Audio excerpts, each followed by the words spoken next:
हे उपोषण तुम्ही केलेले आता ते एकाच संदर्भात उपोषण आहे?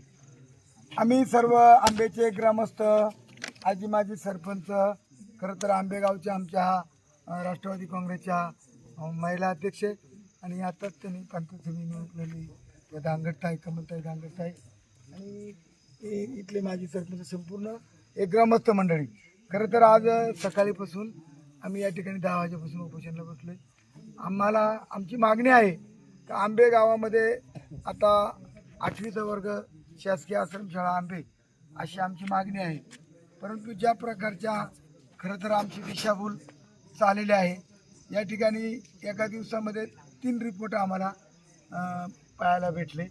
इकडं एटीची मी रिपोर्ट जो केला नाशिकला तो वेगळा, इथं प्रकल्प अधिकाऱ्याने आम्हाला रिपोर्ट दिला तो वेगळा आणि या ठिकाणी आता आमच्या महिला मंडळी तिकडं टेम्पोमध्ये झोपलेले आहेत.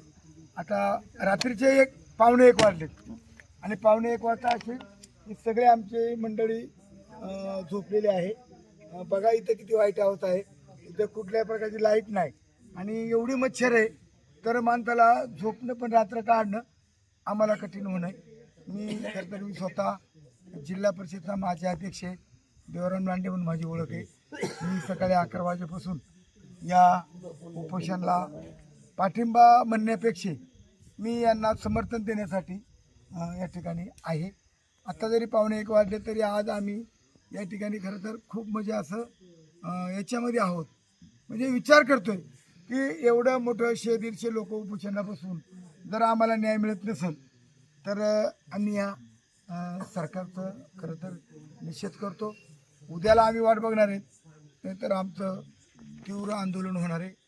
आमच्या महाराष्ट्रातील सर्व जेवढ्या आदिवासी संघटना आहेत त्या संघटना, प्रशासनाकडे तुमची नेमकी मागणी काय आहे? प्रशासनाकडे आमचीच काय मागणी नाही. आम्हाला काय निधी लागत नाही किंवा आम्हाला काय कुठं त्यांच्याकडे पैसे मागायचे नाही.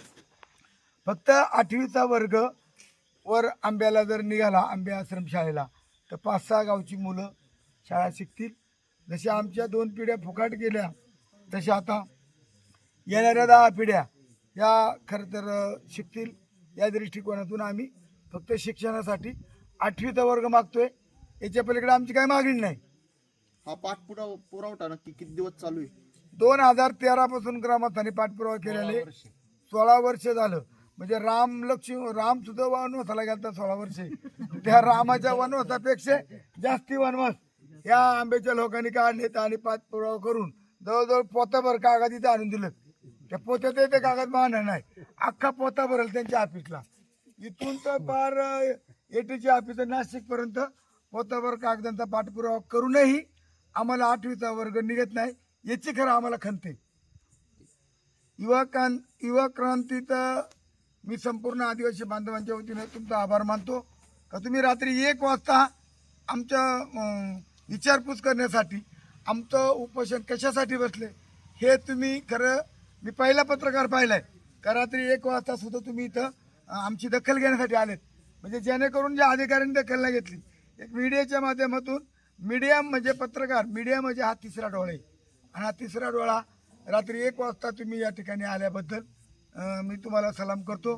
उद्या पण दिवसभर तुम्ही आम्हाला सहकार्य करावं आणि आम्हाला जोपर्यंत न्याय भेटत नाही तोपर्यंत आम्हाला मीडियाने सपोर्ट करावा अशी आमची मागणी. साठी बसलेले तर तुमची मागणी काय आता? आमची मागणी एवढीच आहे, ग्रामस्थांची आमची 8वीचा वर्ग निघावा आणि मुलांचं शिक्षण चालू ठेवावं. नाव 7वीचे मुलं पाहिजे त्यांनी 8वीला कुठं जावं. इथं म्हणजे या उपोषणामध्ये महिला किती सहभागी झालेल्या आहे? 50-60 महिला आहेत. त्यांची काही सोयी सुविधा केलेली आहे का नाही प्रशासनाने? ना, काहीच नाही हो. तेच वाईट वाटतं ना. या ठिकाणी महिला पोलीस आहे का? नाही नाही. कोण नाही. या उपोषणाचं त्यांना माहित होतं अगोदर? हो. कल्पना दिलेली होती कल्पना दिली होती. तरी पण त्यांनी इथं काही सोयी सुविधा केलेली नाहीये. काही नाही केलं. ते या ठिकाणी पहा महिला आहे, या साईडला इकडे ना महिला झोपलेल्या आहे. हो. या ठिकाणी यांना अगोदर कल्पना असून पण त्यांनी काही सुविधा केलेली नाहीये. काय बोलशाल तुम्ही? खूप वाईट लक्ष देत नाही हो. असं नाही केलं पाहिजे ना. शिक्षणासाठीच आम्ही उपोषण केलं, दुसरं कशासाठी. एवढे रात्री लोक लेडीज आलेत सगळं गावावरून, त्यांचे सगळं काम धंदे सोडून शिक्षणासाठी दुसरं काय नाही, पण काळजी त्यांनी केलं पाहिजे ना, एवढं आमचं मागणी घेतली पाहिजे. त्यांचं राहण्याची सोय नाही, खाण्यापिण्याची नाही, काय करायचं, कुणाला कमी असेल तर ते काय करणार.